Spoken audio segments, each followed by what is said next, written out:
Hi everyone, welcome back to my channel. So today I have a review of the latest release from Burberry. It is the new Burberry Goddess Intense. So I'm going to let you know what this smells like and how it compares to the original.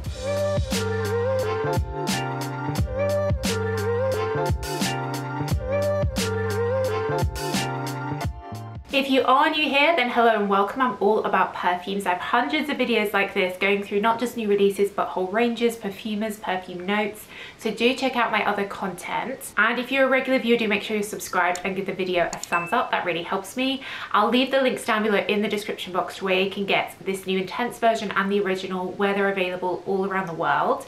And I'll also leave the links to my videos on the other main Burberry range, Burberry Her, which is totally different, like strawberry and fruity. I really like the Burberry Her range, so I'll leave that video linked down below. So Burberry Goddess original eau de parfum that came out I think last year.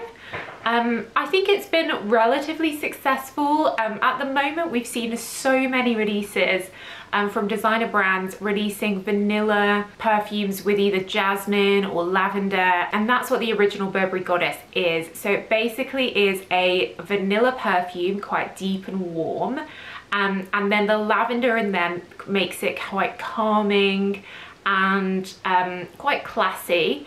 It really does remind me of YSL Libre, which is also vanilla and lavender. And I think original Burberry Goddess is just, if you just really like vanilla perfumes, you're just looking for a vanilla, I think it's a really good option. And it doesn't have really jasmine in, so if you don't like jasmine, it could be a good option.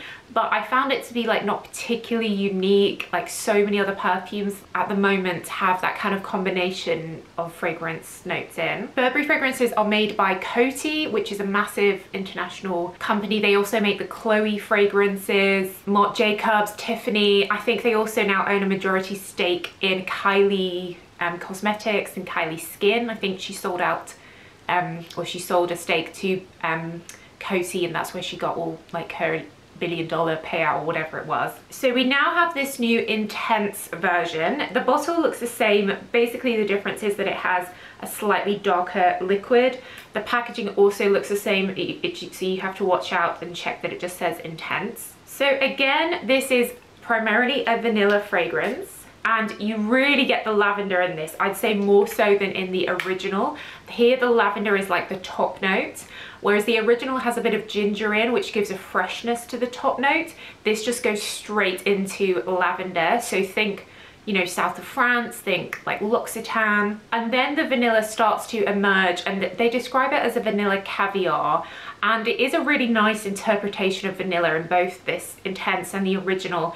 It's kind of like a vanilla liqueur, vanilla syrup. It reminds me of when you buy the vanilla pods for cooking, like quite a deep vanilla. It's not like a sugary cupcake vanilla, it's deep and warm. And then what they've done in the Intense version is they've added some patchouli in the base.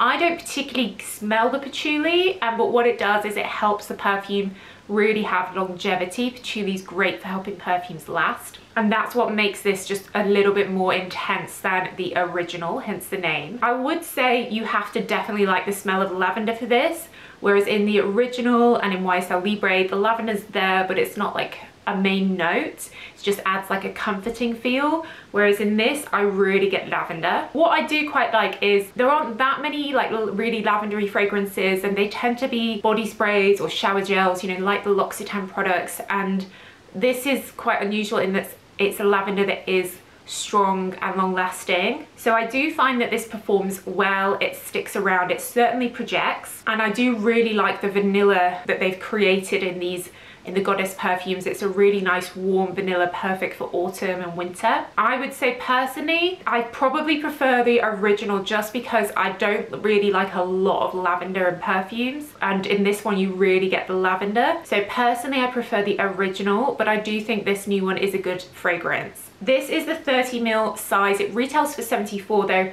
I got this from Look Fantastic and they have 20% off the whole Burberry Goddess range at the moment. And you can use my code LFTFSOKI for additional discount on Look Fantastic, or 21% off when something's full priced. So I did get this at quite a good deal. There's a 50ml that retails for around 100 and 100ml that retails for around 145, and then you can get 150ml refill which also retails for 145. So you know, if you have the other bottle, you could get the intense refill, and you don't have to use the same bottle to refill it. So I'm gonna definitely say this is a Soki approved perfume. I can really smell it, it has good performance, and it's unusual to have like a strong lavender perfume, so I like that it's unusual. And I do think Original Burberry Goddess is Soki approved as well, because I really like that syrupy vanilla deep note. It's really nice kind of vanilla. So let me know if you've tried this new version. How do you think it compares to the original? Which one do you prefer? Do let me know your thoughts in the comments. I do read all your comments, and everything will be linked below where you can get these two, and the Look Fantastic code as well. But that's it guys, so thanks so much for watching as always, and I'll see you in the next video. Bye.